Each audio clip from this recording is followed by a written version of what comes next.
안녕하세요. 북두시민혁명군의 전영돈입니다. 며칠 전 보도에 그 홍준표 대구시장이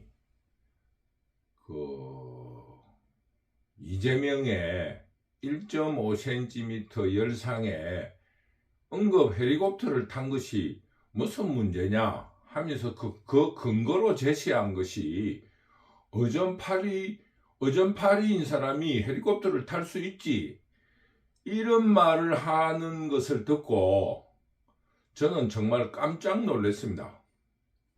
이 조선시대도 아니고 그 민주화가 이루어졌다 하는 대한민국에서 어떻게 현직 도지사가, 그럼 자기는 지금 어전 10이면은 헬리콥터를 탈 수 있다, 이런 뜻 아니겠습니까? 그 현직 도지사가 그런 말을 하는 것을 보고 낯짝이 두꺼워도 보통 두꺼운 사람이 아니구나, 이런 생각이 들어서 제가 한 말씀 드리고자 합니다.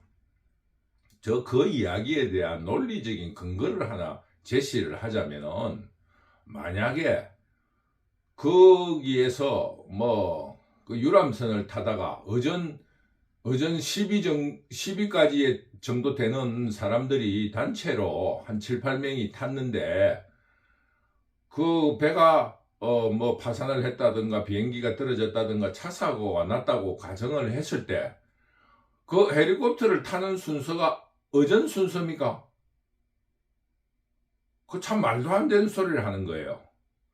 그래서 우리 지금 대한민국은 제가 생각할 적에 그렇게 생각해요. 민주화 운동한 사람이 이루었다, 저는 그렇게 생각하지를 않습니다. 물론 사회는 다양한 분야가 있고, 정치, 경제, 사회, 문화가 있고, 문화계에서도 글 쓰는 사람들의 이문열 작가라든가, 지금 그 태백산맥을 쓴 그분이라든가, 또 유명한 이청준이라든가 유명한 소설가들의 한 발자국 한 발자국이 모여서 그렇고, 그림을 그리는 분들의 한 장 한 장의 화폭이 모여서 오늘의 대한민국의 문화가 이루어졌고, 그 문화가 경제와 정치와 사회에 영향을 미치고, 그러면서 오늘의 한국이 이루어진 겁니다. 근데 우리나라에 지금 현재 정치에 종사하는 사람들은 오로지 자기들이 정치를 해서 그 조작이라면 운동을 해서 이렇게 만들었다 하는 독선에 빠져 있다고 보는 겁니다. 그래서 이 문제를 우리가 그냥 지나쳐서는 안 된다, 이런 생각을 가지고 있습니다. 뭐냐? 이 대한민국은 간단하게 말하면 정신사적으로는 망해버렸지만은 그 정신의 긍정적인 부분인 주자학을 중심으로 한 유학을 바탕으로, 그 유학에 대한 반작용으로 동학의 정신이 일어났고, 또 정상교라하는 정산 선생의 어떤 정력을 바탕으로 한 정산 선생의 이론이 나왔고, 이런 민중들 혹은 기층들의 어떤 정신사적인 흐름과 함께 발전해가 온 것이지, 어떻게 자기들이 민주화 운동 하나로 이런 일이 일어났다고 생각하는지 정말로 분을 참지 못할 정도였습니다. 그래서 나라의 먹고 사는 문제를 위해서 경제를 헌신했던 많은 분들, 쉽게 말하면은 그 해방 전국에서의 리어커를 끌면서 자식을 먹이 살리고 집을 구하기 위해서 경쟁을 하며 남보다도 더 빨리 그 지게짐을 지어주기 위해서 노력하고 이랬던 여러 노고들이, 그래서 전셋집에서 학고방에서 전셋집에서 집을 짓게 되고, 그 집으로 그 지게를 짓는 사람이 건축가가 되기도 하고 건축업자가 되기도 하고, 또 그렇게 경제가 발전하면서 애들을 가르치게 되고, 또 세금을 많이 내니까 국가의 의무 교육이 발전하여 교육의 질이 높아지고 교육 환경도 좋아지고, 그러기에 따라서 의료기술도 발달하고 여유가 생기니 문화를 창조하게 되고 이래 된 거 아니겠습니까? 제가 자주 이야기하는 이야기가 하나 있어요. 텔레비전이라든가 연예계 그 이야기를 들어보면 그래요. 자기들이 박정희한테 엄청나게 억압을 많이 받았다 그래요. 받을 수 있다고 생각해요. 받을 수 있다고 생각하는데, 그러나 우리가 그 반동적으로, 역사에 반동적으로 볼 적에 쉽게 말하면은 장르가 박정희 때 가장 다양했다는 사실을 자기들은 이야기하지 않고 있는 거예요. 그거는 왜 그렇습니까? 그들이 또 딴 나라에서 연예인이란 대접을 받고 있어요. 그건 뭐 때문에 그렇습니까? 박정희가 연예계에 대한 일정한 규율을 정했지만은 그 속에서 경제를 발전시켰기 때문에 연예인들이 딴 나라에서 연예인이 되고 지금 지적재산권에 대해서 수입도 많아지고 지금 대접을 받고 사는 거 아닙니까? 제가 연예인들이 박정희한테 탄압받았다는 이야기를 제가 부정하려 하는 것이 아니라, 이 사회는 서로 연관적으로 되어 있지, 박정희가 탄압해서 자기들이 이렇게 됐다, 이거는 논리가 말이 안 맞다 이겁니다. 간단하게 말해서 이야기를 하자면, 이재명이 자기 입으로 이야기했다시피 전두환이 덕택에 대학을 갈 수 있었다 이야기를 하지 않았습니까? 그것처럼 이 사회는 서로 연관적으로 돌아갑니다. 그리고 민주화 운동이라든가 이 사회 기여에 있어 가지고 이재명이나 홍준표가 무슨 사회 기여를 했습니까? 군대를 갔다 왔어요. 뭐를 했습니까? 오로지 그 두 사람은 쉽게 말하면은 그 참 사주팔자랄까 운빨이 따르는 고시 합격으로서 그 하늘 위에 사는 사람들이에요. 그거를 권력으로 삼아서 오늘에 유지되고 있다, 이런 말씀을 드리고 싶습니다. 그래서 제가 오늘 말씀드리고 싶은 거는, 오늘의 한국 사회는 자유우파, 자유민주주의자들이 만들었다. 첫째, 그 사회적인 환경을 만들기 위한 경제의 노력을 했고, 7, 80년대 경제가 발전하면서 자유우파들이 자유민주주의에 대한 그동안에 관이 주도를 하던 자유민주주의에 대해서 지평을 좀 넓게 열어라, 요구를 한 것이 민주화 운동입니다. 민주화 운동이 자유민주주의를 부정해서 망해가는 북한을 따라야 된다, 이렇게 말한 적이 없습니다. 그리고 쉽게 말해서 문화, 이거는 가난한 사람이 문화를 어떻게 합니까? 그 자유민주주의의 자유와 향락을 누리는 사람이 예술을 할 수 있는 거 아니겠습니까? 그러면서 그 고난 속에서, 물론 개개인 사회에 고난이 없을 수 있겠어요.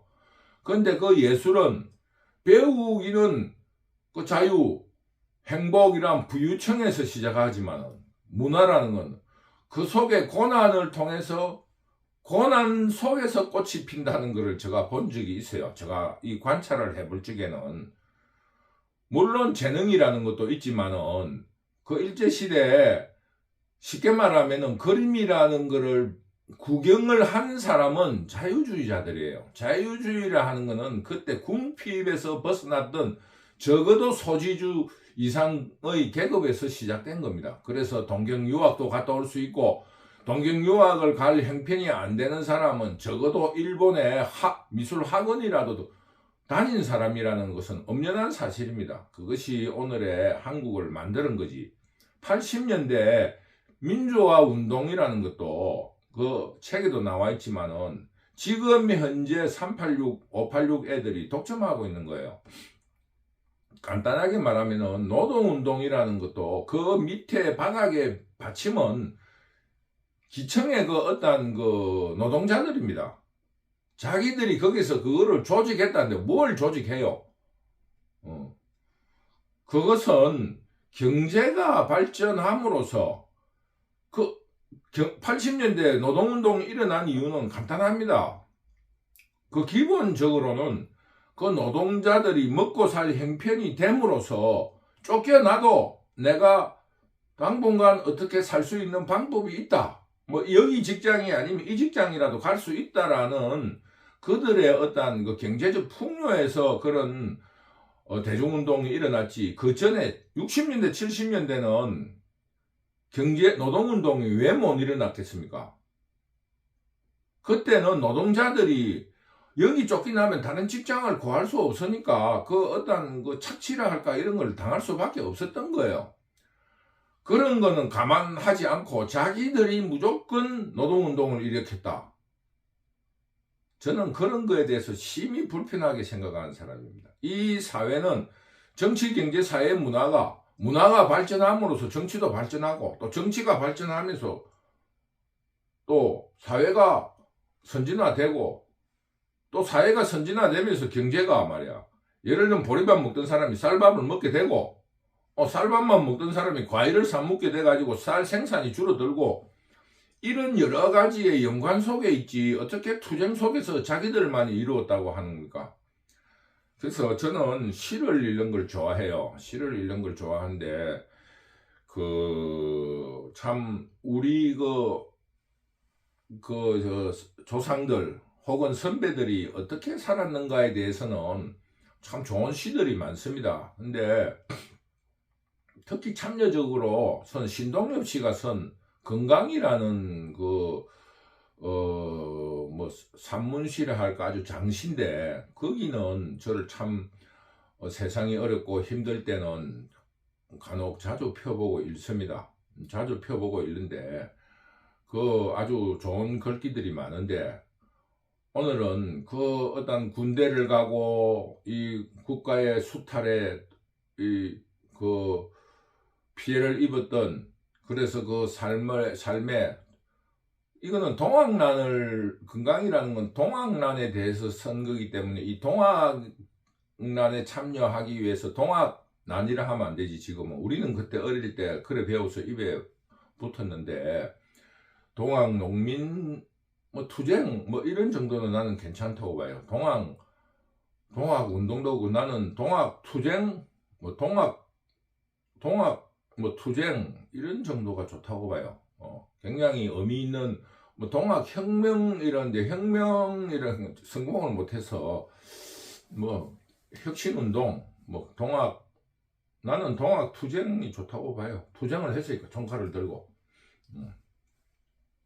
그 항쟁은 일단 대상이 좀 있었는데 거기는 국제전으로까지 비약이 돼가 항쟁이라는 말보다 좀 더 큰 의미인 투쟁이 난 좋지 않나 본데 동학투쟁에 그거를 이제 건강이라는 강에 빗대서 건강이 태백산맥에서 흘러내려와 사람이 모여서 이제 큰 건강 물줄기가 되었다 이런 줄거리를 가지고 민중들이 집집에서 나와서 분노하고 이런 거에 대해서 쓴 시인데 모든 구절이 우리 자유민주주의에 아주 어울리는 글이라고 봐요. 근데 사람들은 그게 좌파적이라고 보는데 한때 우리나라가 공산주의라는 반공의 입장에 있을 때 보면은 이제 우리나라가 그때 건국한 지 60년대 70년대는 건국한 지 60년대라 하면 건국한 지 12년밖에 안 됐어요. 10년 여러분 10년이 긴 것 같지만 금방이잖아요. 나라 체계가 안 돼 있을 때입니다. 박정희가 쿠데타 할 적에도 나라가 정상으로 움직이기에는 굉장히 미약했다고 볼 수 있습니다. 그러니 인간으로 치면은 국가가 유학이었기 때문에 뭘 하나라도 우리 애들 키울 때도 10살까지는 조금 돌본다 할까? 자기의 의사결정을 하더라도 부모들이 믿지 않고 자기식으로 하는 식으로 박정희 때에 국가 유학이었기 때문에 범위를 굉장히 좁게 잡아가지고 이런 건강 같은 시는 지적 수준이 낮은 국민들이 읽으면 공산주의에 선전에 녹아나기 쉽다 해서 이런 금지된 글입니다. 근데 지금은 우리나라 사회가 우리나라의 자유민주의 지평이 굉장히 넓어졌습니다. 거의 지금 현재 사회 수준도 쉽게 말하면은 임대주택, 기초연금, 뭐 노인복지, 뭐 노동조합, 복수노동조합, 실업급여, 거의 지금 지금 공산주의의 그 사회주의의 극좌까지 가 있습니다. 공산주의의 그 경계까지 가 있습니다. 저는 그렇게 생각합니다. 그리고 지금 이 우측으로는 의외로 이쪽 좌측으로 많이 당겨져 있어요. 저는 우측으로도 조금 넓혀야 된다고 봅니다. 우측으로도 그 나치즘 그 바로 밑에까지는 갈 수 있다. 뭐 국가주의도 주장할 수 있죠. 국가주의도 주장할 수 있고 그렇게 생각을 합니다. 그래서 지평이 많이 넓어졌기 때문에 이런 글도 자유민주자들이 애송해야 된다고 생각합니다. 그래서 오늘 그 우리의 그 어떤 우리 서민들이 어떻게 살아왔는가라는 의미에서 이 군대 갈 때라든가 이럴 때 이거를 읽고 나는 굉장히 감동을 받았어요. 뭐 많은 아주 장편이에요. 장수만 26장이니까 책 페이지로도 한 40페이지 정도 나올 수 있는 분량인데 그 한번 이 부분을 내가 오늘은 선택을 했어요. 그 우리 국민들이 군대를 갈 때라든가 어떤 사업을 할 때라든가 뭐 어떤 중동을 간다든가 서독을 간다든가 민주화 운동을 한다. 이거는 동학난에 농민들이 밀려드는 거를 적은 시예요. 그러나 이거는 뭐 시라는 은유니까 지금 우리 자유민주주의가 이렇게 살아온 거예요. 우리 자유민주주의자들이 이렇게 나라를 건설했습니다. 이 만삭된 아내의 기민머리 만져주며 병든 아버지의 머리맡에 앉아서 무릎 나온 아들, 딸들의 코를 닦아주고 그리고 정든 기둥나무에 눈인사를 보내며 우리가 그렇잖아요. 그 슬프고 어디 멀리 떠나갈 때 집 구석구석이 눈에 아른거리잖아요. 저도 이 젊은 시절에 뭐 군에 가고 뭐 사바로 뛰댕기고 이럴 때 멀리 나가게 되면은 뭐 그런 기억이 있습니다. 우리 조상들은 설이 내리는 아침 집을 이렇게 떠났습니다. 왜? 그 가난이라는 거하고 자유민주주의를 건설하기 위해서. 자유민주주의라는 건 뭡니까? 양반, 계급을 해체하는 거 아닙니까? 이렇게 떠나가지고 천추의 한, 못다풀, 양반성의 점령이여 이렇게 쓰는 거예요. 우리가 모두 이렇게 살았습니다.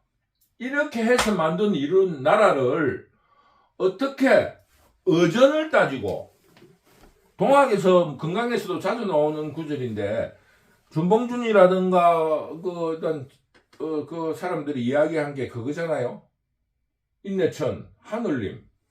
모든 만백성은 하늘님이에요. 그런데 홍준표라는 그런 철랭이 같은 놈이 뭐라고 이야기하냐면 의전팔이래요. 그럼 의전 순서대로 국민을 먹입시다. 그리고 다음에 무슨 사고가 났을 때 의전 순서대로 헬기를 태워요. 그 병이 응급이냐 아니냐 얼마만큼 중대한가를 전문가가 해야 되는데 지금 말입니다. 그 119 구급대원이 출동한 구급대원이 죽게 생겼어요. 왜? 1.5cm 열상이라고 적었다고. 앞으로 구급대원들은 무조건 응급 가면은 무조건 사망 내지 그 중상으로 적지 않으면 지금 큰일 날 일이 벌어진 거예요. 그래서 그거를 조작이라고 하고 있어요. 언론이 조작한다고. 이런 나라가 왜 이런 나라가 됐는가? 이런 거를 생각할 때 우리 국민들은 정말 정신 바짝 차려야 됩니다. 그래서 홍준표에게 하는 말이 그거예요. 껍데기예요. 껍데기 완전 껍데기. 이게 다 신동엽 시예요. 껍데기는 가라. 4월도 이 4월이라는 게 뭐예요? 자유민주주의를 이루자는 정신이에요. 4.19가 공산주의로 가자 한 말이 없습니다. 이것도 우리나라에 있어서 가장 중요한 시점이에요. 4월도 여러 가지 그게 있지만은 4월이 60년대 들면서 우리나라가 이제 쉽게 말하면 유치원에서 국민학교 들어갈 때예요. 근데 이승만 대통령이라든가 이런 그때 그 집권 정부 측에서는 아직도 유치원에 가는 정도로 국민들을 대하고 있은 거예요. 그래서 조금 더 키워야 된다는 발상을 가지고 있었는데 이미 그러니까 우리가 가정사회도 그래요. 애들이 국민학교 갈 때쯤 되면 초등학교 갈 때쯤 되면 유치원 다니는 그런 옷을 입혀주고 이런 걸 자기가 혼자 입으려 하고 부모한테 그러면 짜증을 내고 뭐 쉽게 밥을 안 먹기도 하고 그 마찬가지예요. 그게 우리나라 자유민주주의의 그 원초가 되는 게 4월 19일이라 할 수 있습니다. 그 4월 19일하고 1년 차이 난 게 5.16이에요. 그래서 5.16이라 하는 게 무슨 의미가 있나 제가 말씀드리면 유아기에서 초등학교를 가게 된 거예요. 그래서 박정희가 초등학교 수준으로 국민을 가르친 거예요. 뭐 통치를 하면 가르쳤다는 이상하면 통치했다는 거 정치를 했단 말이에요. 왜냐면은 유아교육 때는 밥을 떠먹이 주는데 그 이제 우리가 새마을운동이 그거잖아요. 우리가 밥을 떠먹자 이게 박정희의 쿠데타 정신입니다. 그러니까 이제 박정희가 국민의 지지를 초창기에 엄청 많이 받은 겁니다. 제가 비유가 맞는가 모르지만은 껍데기는 가라. 4월도 이 4월의 정신이라는 게 자립이에요. 우리가 이제 밥을 떠먹겠다. 우리가 옷을 입겠다. 우리도 한번 해보자. 이런 정신이 있을 때에 그 껍데기들이 말이야. 그러니까 알맹이만 남고 그 자립정신, 자주정신만 남고 껍데기는 가라. 홍준표 아주 껍데기예요. 한번 불면은 날아갈 놈이 어떻게 어전파리가 헬리콥터를 타고 갈 수 있니? 이런 소리를 합니까? 생긴 것도 그래 생겼어요. 내가 봤는데. 껍데기는 가라. 동학년 곰나루에 아우성만 살고, 이제 신동엽 시인은 동학이라 하는 게 그 마지막 우둔치라 하는 동학의 마지막 그 전쟁이 나던 그 금강 부근에 고향이 거기에 있었던가. 동학에 대한 깊은 애착을 가지신 분이더라고요. 모든 시람 이상하면 시에 동학에 대한 정신을 굉장히 강조를 많이 하고 있더라고. 그러니까 동학이 일어난 그해 곰나루 곰나루가 그 뭐 우둔친가 그 어떤 마지막 전투가 벌어진데 아우성만 살고 알맹이 아우성만 있고 껍데기 이것들은 말이야 얼렁뚱땅 만들어진 자유민주주의 제도에 하에서 올라타가지고 삼고시부터 타고 말이야 주인공 행세를 하래요. 이거 아무 껍데기들이에요. 뭐를 했습니까? 그리하여 다시 껍데기는 가라. 껍데기 여러분 시골에서 키질이라 그러는데 사투리로 치질이라 하고 키질이라고도 하는데 껍데기 그거 날리기가 어렵습니다. 전에도 한번 저 강의에 나와 있는데 주역에도 그런 게 나와 있어요. 그 껍데기가 맨 마지막까지 날리기가 굉장히 어렵습니다. 깔끔하게 하기가 굉장히 어렵습니다. 주역에도 소인이라 할까 악인들을 이 밀어내기가 그 군자 혹은 공부한 사람들 훌륭한 사람들을 쫓아내기보다 엄청나게 어렵다고 그렇게 적혀 있어요. 이 껍데기 이것들이 지금 현재 주의 행세를 하는 거예요. 저는 다시 한번 주장하지만은 한국의 현실은 지금 현재 외교까지도 자주라는 문제까지도 그 자유민주주의자들이 이뤄왔지 운동권이 이뤄왔다고 생각하지 않습니다. 쉽게 말하면 남북의 화해라는 것도 지금 현재 자유민주주의자들이 경제를 바탕으로 아량을 베풀어서 조금 우리가 화해가 된 것 같이 생각하지만은 김대중 대통령의 그 햇빛 정책이라든가 노무현의 화해 정책으로 업적이 남은 게 하나도 없습니다. 하나도 없고 햇빛 정책 이런 걸 안 해도 이 정도의 우리 국력 차이로는 그 정도의 교류는 얼마든지 할 수 있습니다. 지금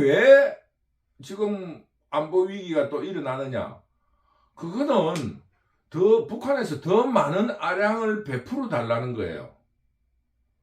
그게 뭐냐 하면은 김대중이나 노무현, 문재인으로서는 많이 받았는데 여러분 아량의 폭의 문이 넓었는데 이거를 자꾸 하니까 이제 그 범위가 자꾸 넓어가는 거예요. 우리나라가 감당할 수 없을 정도로 요구를 하면은 요구를 하고 있는 거예요. 지금 현재로 우리나라가 마음만 잘 먹고 이러면 북한을 흡수 통일할 수 있습니다. 근데 북한은 그런 위기에 있으니까 그 국민들에게, 그 인민들에게 자기들의 자존심을 높여가지고 우리가 그냥 얻는 게 아니다. 우리가 핵이 있고 우리가 무서우니까 못하는 거라는 그런 과시를 자꾸 국민들에게 하려 하는 거예요. 그래서 자유민주주의에 의해서 자유민주주의의 원칙에 의한 북한과의 화해에 대해서 자유민주주의자들이 고민해야 됩니다. 이 신동엽 씨라든가 신동엽 시인의 시처럼 자유민주주의자들도 그렇게 할 수 있게끔 정서라든가 감정이라든가 문화가 아니라 실질적인 남북 화해를 위한 고민을 해야 됩니다. 그거는 지금 현재 자유우파들이 그 북한에 대한 문제에 대해서 조금 범위를 좁게 보는데 좀 더 제가 말한 대로 정치적으로 하듯이 그 조금 범위를 조금 넓혀야 된다. 저는 그렇게 생각합니다. 그래서 지금 오늘 이런 이야기를 하는 거는 지금 우리나라가 홍준표가 왜 어전파리 이거를 하느냐 하면은 지금 홍위병 시대잖아요. 홍위병. 우리가 젊은 시절 때 책을 읽어보면은 중국의 그 문화혁명이라든가 홍위병이 일어난 책을 읽을 때 두 가지로 이야기한 거예요. 무슨 이야기를 두 가지를 생각을 했냐면 하나는 어떻게 이런 어리석고 바보 같은 짓이 일어났을까에 대해서 놀랬고 두 번째는 그 어리석고 바보 같은 일이 어떻게 권력에 의해서 그 인민들이 따라갔는가 그 리더십이라 할까 그거에 대해서 굉장히 놀랬지 않습니까? 우스갯소리를 한마디 하면은 외국의 후진국들이 북한에 그 예전에 굉장히 많이 갔어요. 왜 갔겠습니까? 북한의 1인 독재 체제를 배우러 간 거예요. 가면은 모든 제3 후진국, 제3세계 국가 수상이나 대통령들이나 왕이나 그 가고 오면은 용기를 얻는 거예요. 아, 이거 가능하구나. 이 독재를 전부 다 배우고 간 거예요. 그런 게 있습니다. 그것처럼 지금 현재 우리나라에 지금 일어나는 모든 일들은 그 북한과의 이 절대적 우위에 의해서 일어나고 있는 겁니다. 근데 지금 우리나라가 지금 홍위병 시대예요. 홍위병 시대. 그러니까 홍준표가 그 홍위병을 겁을 내는 거예요. 겁을 내고 두 번째 홍위병을 인식한 인기 그 민주주의의 가장 그 흠결인 그 우민 정치 거기에 따라가려는 거예요. 나는 좌파 애들도 인정한다. 이런 식이에요. 홍준표가 그 사람이 이상한 이야기를 하는 게 나는 좌파도 인정하는 훌륭한 정치인이다. 이런 이야기를 하려 하는 거예요.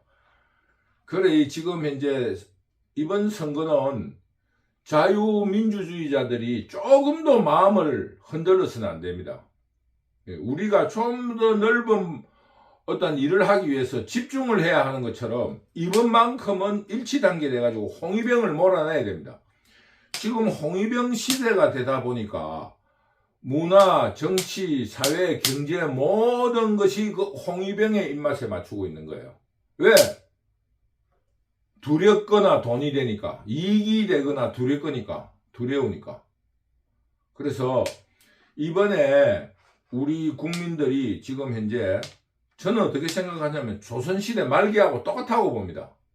왜? 신문에 안 나지만은 종종 나지만은 은행, 뭐 신용금고라는 국민들이 믿는 그 금고 은행에서 100억씩 그 직원들이 부정부패를 합니다. 이재명이한테서 나타났지만은 시장, 땅 개발로서 부정부패를 하고 있어요. 그 뒤에는 홍위병이 있습니다. 홍위병. 지금 현재에 뭐 여러 번 이야기합니다만은 이 지역적으로 전라도가 굉장히 지금 이 사회 병폐, 국가적인 문제로 지금 대두되고 있습니다. 왜? 그 나름으로 이 카르텔을 형성하는 거예요. 형성해 있는 거예요. 새만금의 그 보이스캇 그 세계대회. 그것뿐입니까? 온갖 비행장, 공항, 도로. 지금 전라도에 가보세요. 도로 엉망입니다. 도로가. 내 고속도로를 타고 가면 그 고속도로에 차가 쑥 안 가요. 울퉁울퉁합니다. 그거 왜 그렇습니까? 거기에는 그 홍위병들이 바치고 있으니까. 그리고 그 홍위병에 대해서 나라를 구하려는 자유우파들에 대해서 적대적으로 당파를 이루고 있습니다. 지금 당파가 극심합니다. 지금 만약에 예를 들어 봅시다. 부정선거가 일어났다. 옛날 4.19처럼 일치단계는 안 됩니다. 그 좌파 우파로 나눠가지고 부정선거다 아니다로 지금 싸우는 거예요. 지금 이재명 사건에서 보듯이 이재명이가 테러를 당했다 이러면 온 국민이 테러에 대해서 비판하고 그 진상을 밝혀야 되는데 반이 그렇습니다. 조작이다. 자작극이다. 반은 말이야. 죽다가 살아나가지고 하늘이 내린 지도자다. 이 시기에요. 지금 만약 일본이 쳐들어왔다. 저쪽에 지금 평양까지 이틀이면 갑니다. 왜? 일본을 쳐들어왔는데 한 놈은 일본이 나쁜 놈이 쳐들어하자. 아니다. 우리나라를 갖다 살릴란다. 이런 식으로 싸우기에 바쁜 거예요. 그러니 지금 현재 제가 객관적으로 볼 때는 홍위병을 몰아내야 됩니다. 그래서 이번 선거에는 여러 가지 생각하지 마시고 일단 표를 결집시켜가지고 홍위병을 몰아내고 다음에는 저희 북두 시민혁명군과 같은 여러 시민단체들과 같이 시민들을 양성해야 됩니다.